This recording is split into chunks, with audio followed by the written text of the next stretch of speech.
Alright guys, welcome back to Formula 1 news. A dramatic day in Miami. Chaos in the sprint earlier in the day. Max Verstappen and Red Bull themselves with an absolute disaster in that race, yielding serious grounds to McLaren in the championship. But after the end of the day came around with qualifying, Max did enough to stick it back on pole position and put the championship fight right back into question once again. The big scalp of the day though, Ferrari. What is going on at that team? An absolute disaster in the sprint for Leclerc, and in qualifying for Hamilton, the car was nowhere. Leclerc said he did a great lap and it was still nowhere near the pace. Serious questions, massive drama of the day. Very much interested to your thoughts in the comments. Hit the like button if you enjoy. Subscribe if you're new as always. I would greatly appreciate it. We are going to begin right about here. One big story I wanted to get into. Alpine. Big rumours now for some time. Jack Doohan, is he going to keep the drive? Is Colapinto going to get the drive? We've been expecting even before the season began, this was a plausible situation. There was a big rumour a couple of days ago that Colapinto might be in for Imola. This would then put this weekend as effectively Doohan's last chance. Alpine's boss, Ollie Oakes, said, as it is today, Jack is our driver, along with Pierre. We always evaluate, but yes, today, that is the case. So, I mean, can you be any clearer that Doohan is potentially on the chopping block? Now, to be fair, his quali today was respectable, at least. So, maybe that gives him a better chance, but does it give him a better chance against tens of millions of sponsorship dollars that Colapinto has behind him? That is a difficult thing to imagine, and you can feel that Doohan's, I don't know, frustration or energy is kind of reaching a little bit of a tipping point now where he probably feels like these are his real last chances to maintain this drive in Formula 1, and certainly the way that Alpine are talking about it makes it pretty clear that is a viable possibility. But let's do the sprint, because it was chaos, especially for Ferrari. I mean, it's difficult to describe how bad their livery is, and it's also difficult to describe just how bad this weekend has been.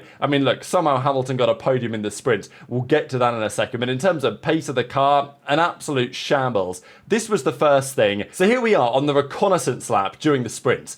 It's pissing it down out there. We didn't really expect rain today, but it's Florida, kind of anything can happen, right? So it's very wet. Some teams do their reconnaissance lap on the wet tyres, but actually, it wasn't just the Ferraris on the Inters, but Leclerc finds himself with a major aquaplaning moment. Look, at the end of the day, is it driver error when they aquaplane into the wall? Maybe not. But equally, did he need to be going that fast? Is it worth taking any sort of risk on the reconnaissance lap? No. So I think it goes both ways. Look, Ferrari are going to get blames for having Leclerc on the wrong tyres potentially. Look, sometimes you get unlucky, right, with the wet as it was, but also Leclerc probably should have been more careful. I think there's a few angles to this, but yeah, Leclerc smashes it into the wall on the long back straight, breaks his car in multiple places, and is already out of the sprint before it even begins. Hamilton even on the radio said, yeah, can't believe you guys put me on those Inters when it was so treacherous out there. I think when they left the pits, it wasn't too bad. By the time they got to the back straight, it was torrential. So that certainly caught them out. But the race eventually got underway. They did red flag it. It was obviously a bit controversial at a time. By the time they were looking to start, it was all the Inters.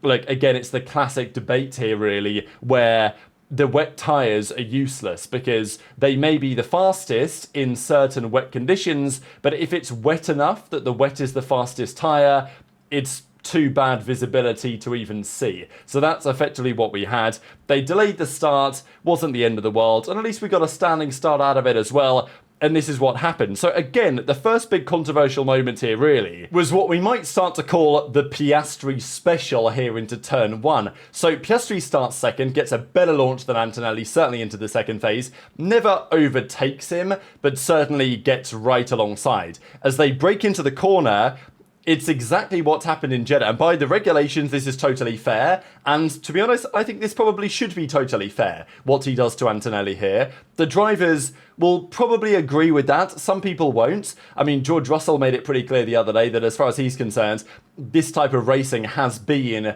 the way that drivers race since karting, so he's happy with that to stay. Toto Wolff said that he thinks if you're down the inside in this way, you should have to leave the space on the outside, and I'm also totally okay with that idea. Whatever it is, the rules just need to be applied consistently. And Piastri is making the overtake. His front axle is alongside the mirror, but alongside the mirror, going into the corner at the apex of the corner, and therefore he has to leave no room at all to Antonelli on the exit, and he leaves no room at all to Antonelli on the exit.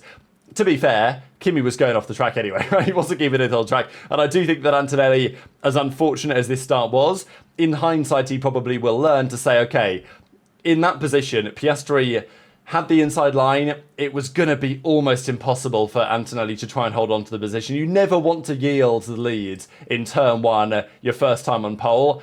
But probably the smart thing for Kimi to do was to brake a little bit earlier, allow Piastri to have the lead and slot into second. That was doable, but instead he tried to hold it around the outside, goes off the track, and finds himself down in fourth. So not the start that he wanted. Again, great for Piastri, and, well, worked out pretty well for Lando as well, as we'll get into here in the coming minutes. So the sprint gets underway. The first big drama was this. So here's Max Verstappen, and on the left-hand side it appears that he's over this yellow line. And to be fair, he is, but the yellow line doesn't dictate the box. That's just for the reference of the driver. The box is actually here, the white piece that you guys can just about see, and he's just about inside the box. Super marginal. They investigated it and they found that Max was just about okay. But this was interesting that Max went for every single last advantage, because if he goes, I don't know, an inch further forwards, he's probably getting a 5-second penalty, and that would have been a disaster. So Max took some serious risk, and it worked, just about it worked. As the race goes on, though, it's pretty clear that Max was having a hard time. The visor was steaming up. The pace of the Red Bull wasn't really good in these conditions. I think notably, Lawson got a really good start from the sprint. Tsunoda made a bit of progress. He started from the pit lane, actually, and then he started from the grid, because after the red flag happened, they just put him out to the grid anyway. He had a change to his suspension they decided to make, so he was starting from the pits. And Behrman at this point on lap 9 was actually in 16th place. How the tides turned on that one as the race goes on. But there was just so much drama this race. The one thing I wanted to mention here was that at one point, lap 12, Norris was closing in hard on Piastri. It was really the first time we've seen in some time Norris feel like he's had the upper hand. And yeah, he was cooking Piastri at this point in the race, and to such a degree that Piastri actually cut the chicane. Now, let's say dynamics around him cutting the chicane was interesting, because Sainz, I think, had just hit the wall. He just smashed into the wall, as we'll see a picture of right about here, and he left a load of debris. Bit of a disaster class from Sainz, it's got to be said, again, given it was a mistake of his own doing. But he left loads of debris around the chicane, and, well, Piastri took avoiding action, went totally around it, and gained some time as a result. Now, whether he needed to do that, or whether that was a deliberate ploy to make sure that he definitely stayed ahead of Lando and didn't get DRS overtaken, because Piastri, being the lead driver, had the preference on the pit stop lap, and it was quite clear round about now Hamilton had just pitted for softs, Tsunoda had just pitted for mediums. This was the cut-off point. So there was a little bit of gamesmanship here, and it was kind of fun to see. Piastri cut the chicane, maybe to stay ahead of Lando, and after Piastri came in, Lando was straight on the radio saying, hey, we need a red flag, need a red flag, sorry, need a safety car, because there's all this debris on the track. So, Lando played it very carefully on the radio, and it actually worked out for him in the end. The big drama, though, was this of the day. So, and I don't know what's happened to Red Bull, because Max Verstappen is still Max Verstappen. The Red Bull team's ability to upgrade a car during a weekend is still what it always was, and we'll get to that in a second. But the pit crew has been an absolute nightmare. I mean, there have been so many pit stops this year for Verstappen that have just been terrible. Same thing for Tsunoda. They had that issue a couple of rounds ago.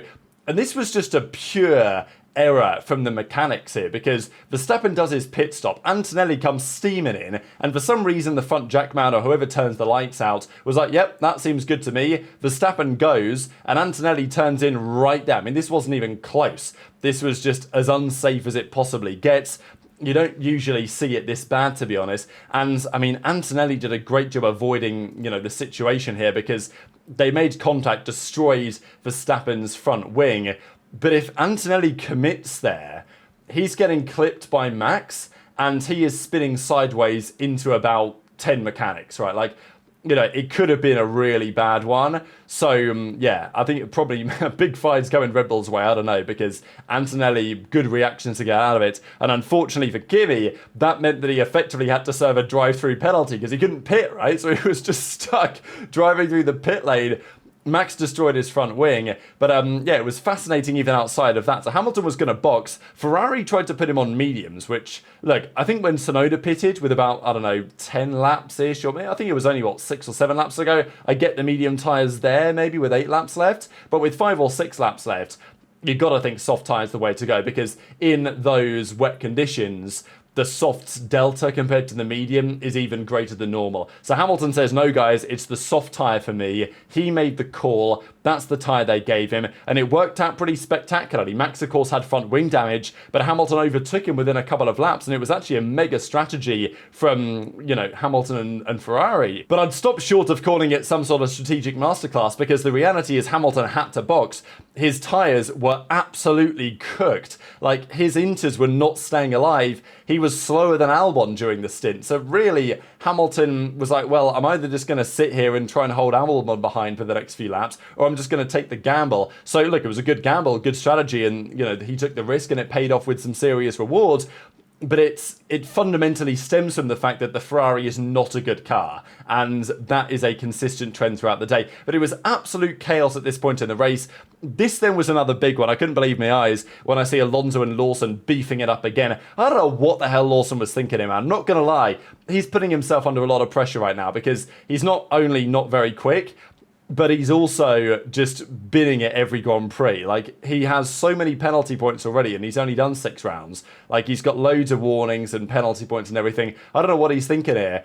Okay, Alonso sends him a bit wide, but he's fully off the track. He has no right to dig a nose down the inside. He has to yield, and yet he spins Alonso into the barriers. I read some of the comments from the Spanish fans on this. They weren't happy, let's just say that. So, yeah, disaster class from Lawson. Poor Alonso, man, because he was actually going to score points, and then they binned him out of the race. Lawson didn't score anything either. This was poor Alonso, and that meant yellow flag, safety car at the absolute, can you believe it, perfect time for Lando Norris. It happened again. Norris pit the lap after, but just as Piastri was coming out of the final corner, the safety car comes out. He has to slow down. Norris comes out of the pit, couple of seconds ahead of Piastri, and inherits the lead of the race. There was no way at this point that the race was getting restarted. As I say, poor Antonelli, because after a tough start, he then had to serve a drive-through. And so he then dropped down to 11, which obviously wasn't his fault. And at the end, it was Norris, Piastri, Hamilton. So yeah, Norris gets the win in the sprint. Lucky? Sure. But you ride your luck around here, and it seems like it's a circuit that's been treating him well. Albon gets 4th for now. Russell 5th. Stroll in 6th. Lawson 7th, although that would change. Behrman 8th, although that would change. So, it was all going on. And Verstappen, I didn't even mention this, got a 10-second penalty for the unsafe release. So wherever he was going to finish, it was cooked for him, and he dropped down to, outside of the points for the first time since, I think, Belgium 2016, as he finished any sort of race outside of the points. He's definitely not scored before by not finishing, but whenever he finishes, he scores for the last decade until today. Although it was a sprint, so make of that what you will. I think the key takeaway here, before we discuss the penalties, was that Red Bull had a disaster. Again, right? I mean, the team messed it up. The pit stop was bad. They broke Antonelli's race. They destroyed Max's race as well. He scored no points. And I think that's Raymond Vermeulen, is it, right? Having clearly a discussion here with Marco and Horner. Horner was very quick as well after the race to say he didn't want to talk to the media. Let's just put it that way. He did not want to really say anything. And it's pretty clear right now that Red Bull are not in an optimal position when it comes to their operations. I don't know if it is. Jonathan Whitley's gone, and now all of a sudden they're in a shambles. But there's got to be something going on there, right? Because it's not been pretty at all. Now, let's talk about the penalties that happened, because Albon got a 5-second penalty. Because this all finished on the safety car, the 5-second penalties were brutal. Albon got a safety car infringement penalty for being too slow under the safety car. So unfortunately, he dropped down to P12. Behrman got a 5-second penalty for an unsafe release, and Lawson got a 5-second penalty for the collision with Alonso. So they all dropped down. Somehow Tsunoda came from P20 to finish P6, which is mega. And Lance Stroll, the Stroll story this year is so funny, right? Because Stroll is honestly doing all right, but he is still substantially slower than Fernando all the time. He's always behind Fernando on the track when they're both on the track. But he's taken advantage of opportunities, and he's kept it on the road that Alonso hasn't done all the time, not always been his own fault. And Stroll just scores more points, man. So Stroll's up to like 14 points this year, while Alonso had 0, despite being slower every weekend. But he still scored points, which is mega.